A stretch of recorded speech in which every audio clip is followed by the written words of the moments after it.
بسم اللہ الرحمن الرحیم۔ عزیز طلباء و طالبات، السلام علیکم۔ امید ہے کہ آپ سب خیریت سے ہوں گے اور آن لائن اسٹڈیز سے بھرپور استفادہ کر رہے ہوں گے۔ پچھلے لیکچرز میں نے آپ کو مولانا شبلی نعمانی کا تعارف اور سبق ہجرت نبوی تفصیل سے پڑھایا تھا۔ مشقی سوالات پر بھی آپ کو گائیڈ لائن دے دی گئی تھی۔ امید ہے کہ آپ نے مشقی اور اضافی سوالات مکمل کر لیے ہوں گے۔ ڈیئر اسٹوڈنٹس، آج کا ہمارا لیکچر اقتباس کی تشریح بحوالہ متن اور سیاق و سباق پر مشتمل ہے۔ بچوں، آپ لوگ 9th کلاس میں نئے ہیں اور اس سے پہلے آپ نے اقتباس کی تشریح حوالہ متن اور سیاق و سباق کے ساتھ نہیں کی، اس لیے ہمارے لیے یہ جاننا بہت ضروری ہے کہ اقتباس کی تشریح کے رہنما اصول کون سے ہیں۔ تشریح کرنے سے پہلے چند باتوں کا خیال رکھنا بہت ضروری ہے۔ سب سے پہلے تو یہ کہ آپ کی اٹیمپٹیشن اور آپ کی پریزنٹیشن بہت اچھی ہونی چاہیے، جس کو دیکھتے ہی ٹیچر کا دل خوش ہو جائے۔ تشریح کرتے وقت آپ نے جن باتوں کا خیال رکھنا ہے وہ یہ ہیں: سبق اور مصنف کا نام واضح طور پر مارکر سے لکھیں، سیاق و سباق مختصر اور جامع ہو، حل لغت ضرور لکھیں، تشریح اصل عبارت سے 3 گنا زیادہ ہونی چاہیے، تشریح سادہ اور آسان الفاظ میں تحریر کریں، تشریح کو اقوال، احادیث اور قرآنی آیات کے تراجم سے مؤثر بنایا جا سکتا ہے، ابتدا اور اختتام مؤثر ہونا چاہیے، تشریح کے لیے سبق کی کوئی بھی عبارت دی جا سکتی ہے، یعنی یہ ضروری نہیں ہے کہ جو عبارت آپ کی مشق میں دی گئی ہے وہی عبارت آپ کو تشریح کے لیے دی جائے، بلکہ پورے سبق میں سے کسی بھی عبارت کی تشریح آپ کو کرنے کے لیے دی جا سکتی ہے۔ تشریح کے درج ذیل مراحل ہیں۔ سب سے پہلے آپ نے اقتباس کا انتخاب کرنا ہے، یعنی کون سی عبارت آپ کے لیے تشریح کرنے کے لیے آسان ہے، لہٰذا آپ نے دونوں عبارات کو غور سے پڑھنا ہے اور جو عبارت آپ کے لیے آسان ہے اس کا انتخاب آپ کریں۔ اس کے بعد حوالہ متن 1 نمبر کا ہوتا ہے، اس میں ہاف مارکس آپ کے مصنف کے نام کے اور ہاف مارکس سبق کے عنوان کے ہوتے ہیں۔ پھر سیاق و سباق 1 نمبر کا ہوتا ہے۔ حل لغت میں آپ نے اس عبارت کے تمام مشکل الفاظ کے معنی لکھنے ہوتے ہیں اور تشریح 4 مارکس کی ہوتی ہے۔ اب امتحان میں سوال کچھ اس طرح سے دیا جاتا ہے کہ درج ذیل اقتباس کی تشریح بحوالہ متن اور سیاق و سباق کریں۔ آج ہم نے آپ کے لیے اسی عبارت کا انتخاب کیا ہے جو کہ آپ کی مشق میں دی گئی ہے، اور ہم اس عبارت کی تشریح بحوالہ متن اور سیاق و سباق کریں گے۔ تو بچوں، سب سے پہلے ہم یہ دیکھیں گے کہ حوالہ متن کیا ہے۔ حوالہ متن سے مراد ہے سبق کا عنوان اور مصنف کا نام۔ تو اس عبارت کے سبق کا عنوان ہے ہجرت نبوی اور اس کا ماخذ ہے سیرت النبی، یعنی یہ مولانا شبلی نعمانی کی کتاب سیرت النبی سے اخذ کیا گیا ہے، لیا گیا ہے۔ مصنف کا نام ہے مولانا شبلی نعمانی اور صنف سخن یعنی نثر کی کون سی قسم ہے؟ یہ سیرت نگاری۔ حوالہ متن کے حوالے سے آپ کو چند باتوں کا خیال رکھنا بہت ضروری ہے۔ سبق کا نام اور مصنف کا نام جو آپ کے سبق میں دیا گیا ہے، کتاب میں دیا گیا ہے، آپ نے وہی لکھنا ہے۔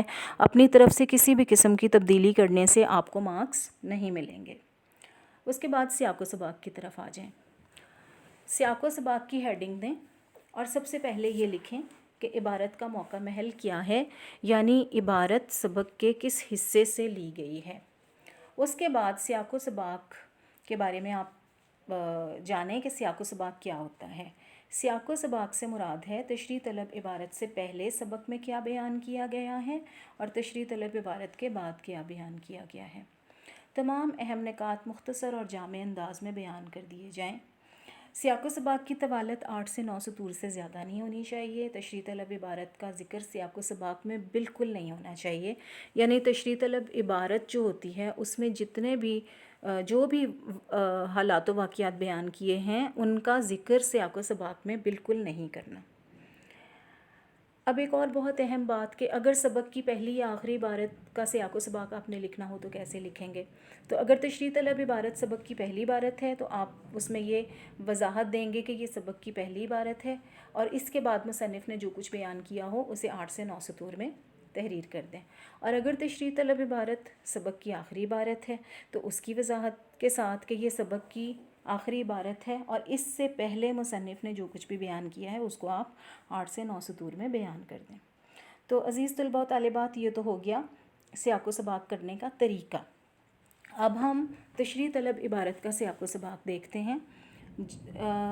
تشریح طلب عبارت سبق کے ابتدائی حصے سے لی گئی ہے. اس عبارت سے پہلے مصنف نے ہجرت کے اسباب و واقعات جامع انداز میں بیان کرتے ہوئے بتایا ہے کہ جب مکہ میں مسلمانوں کے خلاف قریش کے مظالم حد سے بڑھ گئے اور حضور صلی اللہ علیہ وسلم اور ان کے ساتھیوں پر مکہ کی زمین تنگ کر دی گئی اور قریش نے حضور صلی اللہ علیہ وسلم کے نعوذ باللہ قتل کا منصوبہ بنا لیا، تو اللہ تعالیٰ نے مسلمانوں کو مدینہ ہجرت کا حکم دیا. قریش نے آپ صلی اللہ علیہ وسلم کو گرفتار کرنے کے لیے آپ کے گھر کو گھیرے میں لے لیا. تشریح طلب عبارت کے بعد آپ صلی اللہ علیہ وسلم کے اپنے گھر سے نکلنے، حضرت ابوبکر صدیق رضی اللہ تعالیٰ عنہ کے ساتھ غار ثور تک پہنچنے، سراقہ بن جاشم کی آپ کو گرفتار کرنے کی کوشش اور اس کے فرمان امن لکھوانے کا ذکر کیا ہے. اور اس کے بعد آپ صلی اللہ علیہ وسلم کے بخیریت مدینہ پہنچنے اور اہل مدینہ کے گرم جوشی سے استقبال کرنے کا ذکر کیا گیا ہے. تو یہ تو تھا تشریح طلب عبارت کا سیاق و سباق. اور اب دیکھیں کہ ہم نے اس سیاق و سباق میں تشریح طلب عبارت کا کوئی حصہ شامل نہیں کیا. سیاق و سباق کے بعد ہم تشریح طلب عبارت کے تمام اہم الفاظ، مشکل الفاظ کا مفہوم جو ہے وہ لکھ دیں گے، ترتیب کے ساتھ لکھ دیں گے. اس کے بعد اب آ جاتے ہیں ہم عبارت کی تشریح کی طرف. تو تشریح طلب عبارت کی تشریح کچھ اس طرح سے ہم شروع کریں گے کہ سب سے پہلے ہم مصنف کا حوالہ دیں گے. مصنف کا انداز بیان اور اسلوب بیان کے بارے میں چند الفاظ لکھیں گے کہ مولانا شبلی نعمانی سیرت نگاری میں ایک بلند پایہ نام ہے. انہوں نے حضرت صلی اللہ علیہ وسلم کی سیرت مبارکہ کے بارے میں نہایت جامع، مدلل اور محققانہ انداز میں تحریر کیا ہے. یعنی انہوں نے جو کچھ بھی تحریر کیا ہے وہ دلیل کے ساتھ اور تحقیق کے ساتھ تحریر کیا ہے تاکہ اس کی سچائی پر کسی کو کوئی شبہ نہ ہو. تشریح طلب عبارت میں مصنف بیان کرتا ہے کہ آپ صلی اللہ علیہ وسلم کو مکہ کے لوگ صادق اور امین کے لقب سے پکارتے تھے اور آپ صلی اللہ علیہ وسلم پر بہت اعتماد کرتے تھے. آپ کی ایمانداری کا یہ عالم تھا کہ دشمن بھی اپنی امانتیں آپ کے پاس رکھواتے تھے. حضور صلی اللہ علیہ وسلم نے جب مکہ سے مدینہ ہجرت کا ارادہ فرمایا تو آپ کے پاس کئی لوگوں کی امانتیں موجود تھیں. آپ صلی اللہ علیہ وسلم کو یہ فکر تھی کہ کسی طرح یہ امانتیں ان کے مالکان تک پہنچ جائیں. آپ کو قریش کے ارادے کی پہلے سے خبر ہو چکی تھی کہ وہ آپ کی جان کے دشمن ہو چکے ہیں.